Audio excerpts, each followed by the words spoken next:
아저씨. 서열 정리를 확실히 해버린 겁니다. 교황의 인노체 13세는 이처럼 자신이 신의 내리자였고 국가의 통치 권력을 자신의 발 아래 두려 했습니다. 교황권에 다시 이름이 세우려고 했네요. 네, 신의 대리자를 통해서 국가의 법률과 명령을 내리는 신정 정치를 실현할 야심을 가지고 있었던 것이었죠. 교황의 신정 정치의 계획 중 하나가 바로 예루살렘 재탈환이었습니다.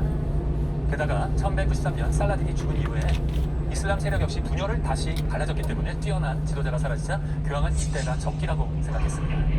그래서 기독권에 있는 세력 전체가 동원돼서 이전 십자군을 능가하는 대규모 십자군을 만드는 게 새로운 교황의 목표였습니다.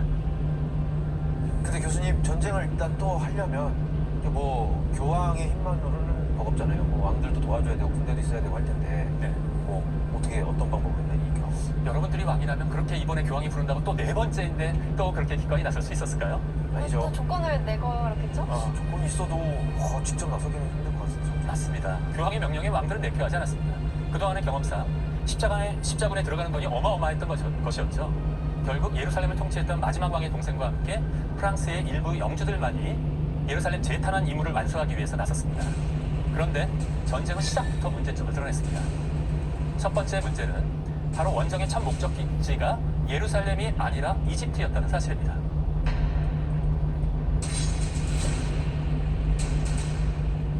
뜬금없이 십자군. 진짜. 지금 십자군의 목적이 예루살렘 되찾는 건데 이집트는 왜 가는 거예요? 왜 이런 계획을 세웠는지 지도를 보면서 한번 설명해 볼까요? 약탈하러 가는 것 같은데. 네, 이집트는 여기 있고 예루살렘은 이곳에 있는데 당시 이집트에 있었던 세력들이 이슬람 세력에서 그 사이에 가장 강력한 세력으로 떠올랐기 때문에 먼저 이집트의 이슬람 군대를 무찔러 내야 한다라고 생각했던 것이었죠. 예루살렘으로만은 좋은 길목이 될 거라는 거네요. 네, 그랬었고 이곳을 점령하게 된다면 전리품을 챙길 것이라는 기대감을 가지고 약 있었죠. 600m 앞 서해서 거리에서 네. 제2 외곽 그런데 이 계획은 처음부터 난관에 고속도로 방면 부딪혔습니다. 우회전입니다. 길이 애매해. 길이 애매해서 어디로 온다면 훨씬 더 빨리 도달할 수 있으니까요. 배로 오면 굉장히 빠른데 당시에 프랑스는 그렇게 많은 배를 가지고 있지 못했습니다.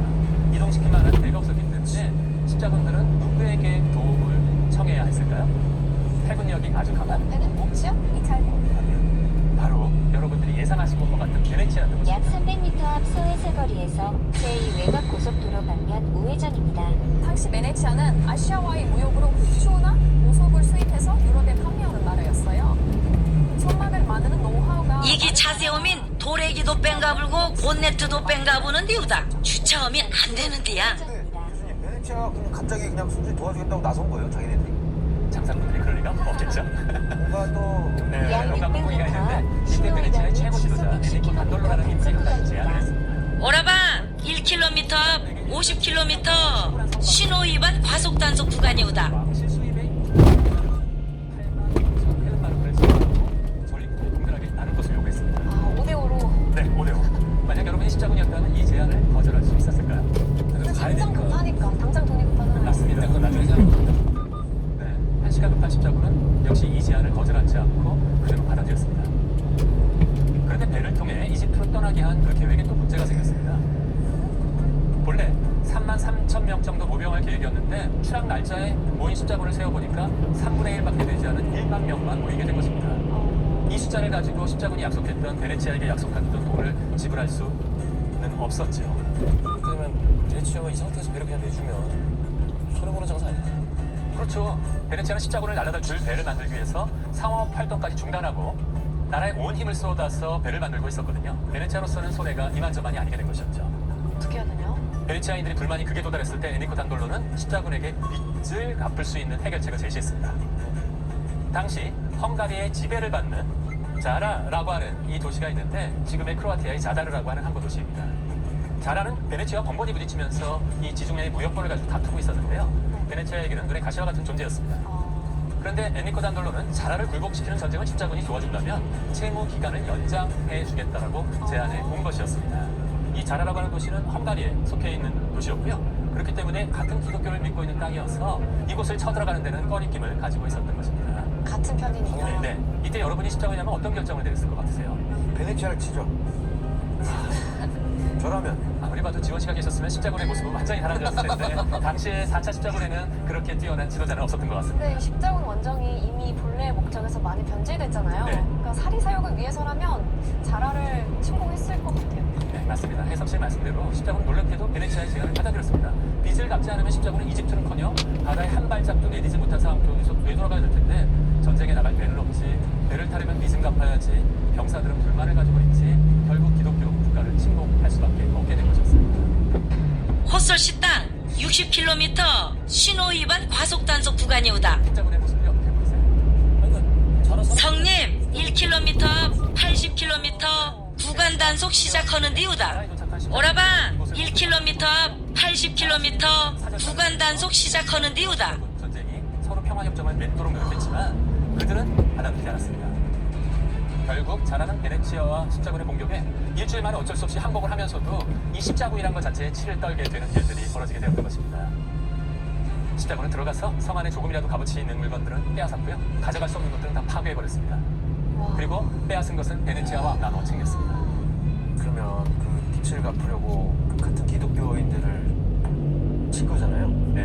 그거를 뭐 십자군이라고 해야 되나? 사설 용병이라고 해야 되나요? 그러니까 이 4차 십자군 전쟁은 십자군이란 말을 빼야 더 적합할 것 같아요. 그냥 전쟁. 네, 그렇죠. 정말 왜 4차 십자군 전쟁이 가장 수치스럽고 추악한 전쟁이라고 했는지 아마 이해하실 것 같은데요. 예루살렘을 되찾겠다는 대의 명분을 완전히 잊어버렸고요. 같은 기독교인을 공격하는 최악의 잘못까지 저질렀던 것이었죠. 교수님, 교황은 이런 내용을 알고 있었어요? 네, 교황도 뒤늦게 이 사실을 보고받았습니다. 어떻게? 교황은 자신에게 충성을 맹세한 도시 자라도 그랬기 때문에요. 침략한 것에 대해서 참담함과 배신감과 분노를 동시에 느꼈을 것입니다. 결국 교황은 십자군과 베네치아의 파문이라고 하는 감정을 내렸습니다. 그럼 무죄 사설 용병 됐네 진짜. 그냥 해적이 되는 거잖아요. 그렇게 끝까지 놔뒀으면 해적이 되는 것인데 교황의 욕심이 그만 나중에 이 파문을 철회하게 만들었습니다. 십자군 지휘관들이 재빨리 사절을 보내서 교황한테 용서를 구하니까 교황은 십자군의 파문을 거두어들였습니다. 누구만 계속 파문 상태에 있었다? 베네치아? 베네치아는 파문 상태였지만 네가 십자군을 도와주니까 원정길을 계속해서 가라는 것은 허락해 주었던 것이었죠.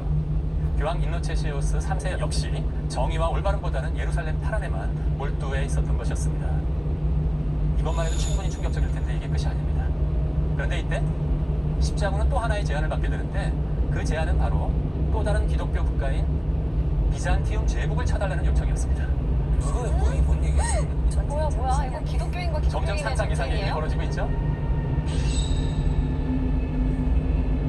이 제안을 한 인물은 바로 비잔티움 제국에서 도망친 전 황태자 알렉시우스 4세 앙겔로스라는 인물이었습니다. 저분은 왜 저런 제안을 해요? 이게 사실은 이제 알렉시우스 4세, 4세의 아버지